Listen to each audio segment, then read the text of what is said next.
Hello, Zanzi.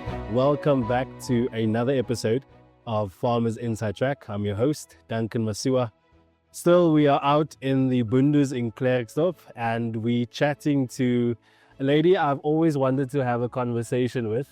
She's a bit shy, but hopefully in this interview, we'll... You said you're shy though. I'm very shy. Of course, I'm chatting to Mmadipilo Letlape. That's correct, right? Mmadipilo Letlape. And she's a cattle farmer, but she's also got this amazing project which I call an agritourism project, Yes, which is of course the Nation Camp Farmers Market. Yes, that's the one. Tell us a bit about yourself for the viewer at home who might not know you, who might not be aware of who you are. Who is Mmadipilo? So Mmadipilo is a cattle farmer in Rustenburg. So I grew up in a family of farmers. My dad, my uncle, my aunt was a farmer. So growing up, my cousins, my brothers would go to the farm and I wanted to be part of it. But every single time they would sideline me. Okay. But every single time I would try keep going to the farm. And then unfortunately my dad fell sick. So I had to keep transporting him, take him to the farm. So that's how he started accepting me as the girl child. Taking to be a farmer. Yes, because he actually wanted my brother to be the farmer in the house. So my brother was like, no, this is not what I'm gonna do. I'm not gonna be a farmer. I'm not gonna go to the farm. And then I took that route. But it took time for my dad to actually accept that there's a girl child that's interested in this farming industry. That's quite interesting to me because your story is not, an isolated situation. There's many other farmers, women farmers, that have a similar story where they were surrounded by men, surrounded by brothers, and when it eventually came to taking over the farm, the brothers were actually not interested. How did you navigate that situation when it came to now sort of having to convince your father that you can actually do this?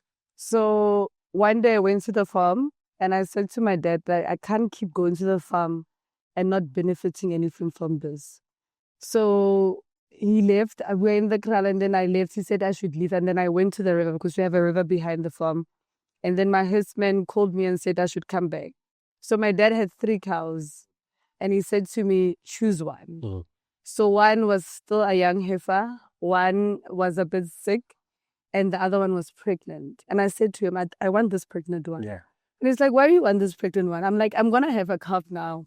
And I can't be taking that one that's still a heifer that still needs to get a bull. And this one is sick and it's not pregnant. So after then, my dad was like, okay, I can see that she knows what she's doing. Yeah. So it's not a problem. We can continue this farming journey with him. So time after, I said to him that, you need to start paying me. So my dad, I gave him 2 options. Yeah. It was either he pays me with calves or he pays me with a heifer. Very demanding at this, by the way. Because I didn't want money. So I said to him, you should pay me with a calf or a heifer. So he's like, no. He believes that he needs to have a lot of cows. Mm. So he wouldn't give me a heifer. He would give me the calves. I'm like, okay, no problem. Give me 2 calves every year. Mm. That'll be my payment. So that's how I started my farming journey, using calves for like 2-3 months. I would put it in a feedlot, and then after putting it in a feedlot, I would take it and sell it to the nearby auctions. Yeah, it's quite an interesting journey for me. I always love asking farmers this question because I believe you get to know the farmer a bit better. Challenges. What were some of the biggest mistakes that you made in those early days of being a farmer? Challenges were, we have herdsmen that come and go. Mm. So you wouldn't get someone solid. We share the farm as a family. So the things that I want to do to my cows, if my uncles or my aunts don't do it, it affects my cows. If I buy a bull, my bull is for everyone. So that was my biggest challenge with navigating this farming industry with my family. Yeah. And of course, with that, making a lot of mistakes, I suppose, in the beginning. Did you have any costly mistakes that you made in the beginning? Yes, I did. I had a lot of costly mistakes. I would buy too much medication. I would not feed them properly.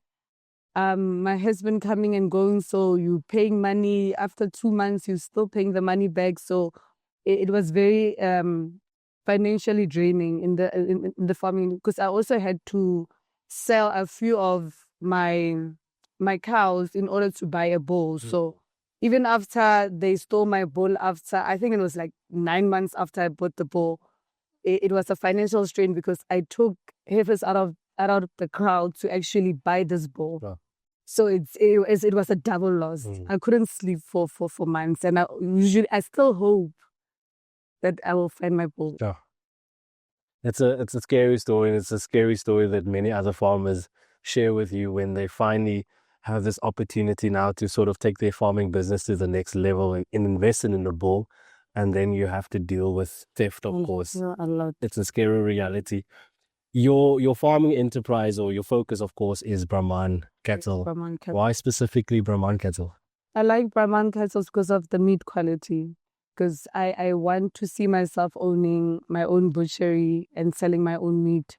But I actually wanted to branch into Simbras because of the milk too. Not only being based on selling the meat, but also producing milk.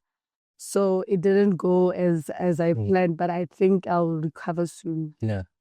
How do you approach financial decision making in your business? I find this is quite an important question to ask, because there's someone that's watching this conversation now, and they might want to farm on the level and the scale that you do, but might not comprehend or understand the financial decision making is involved in that. I think you should try working beyond your within your means.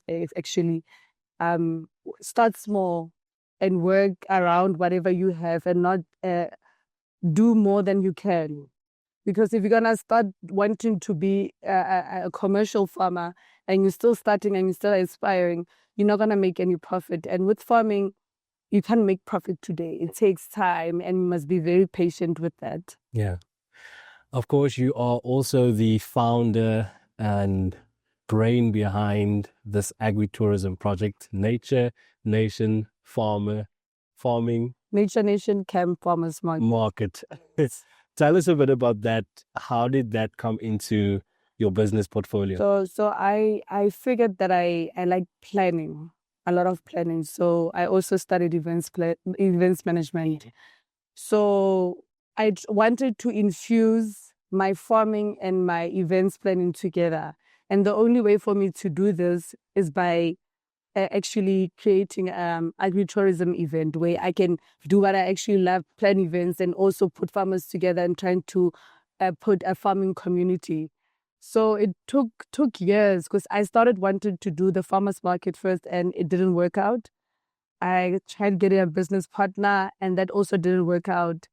But I think 2 years later, I was able to now fuse the camp and the farmers market into one. But it's growing day by day. But I'm hoping that one day it will be one of the biggest agricultural events in South Africa. No doubt. What do you think is it about this initiative that makes it work and makes it a standout?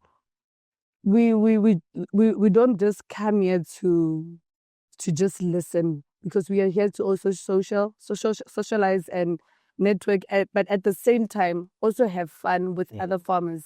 So when you come here, you get to meet other farmers that are into different aspects in the farming industry, and we can learn more within that space, and giving also farmers the platform to sell their produce means a lot to me. Yeah. And of course, now you're attracting farmers from all over Africa. Botswana is now here. Finally. Yeah. Hoping maybe Namibia next time, and maybe Zim. Yeah. How do you balance these two worlds? On the one side you have the agritourism, and on the other side you have the cattle. How do you approach decision making with these two businesses? It's very difficult. I don't want to lie. I'm still learning to balance the two, but I think with time I'll get used to balancing the agritourism and the farming space. But I feel like they both gel together. They complement each They other. complement each other. So I think I just need time. Yeah.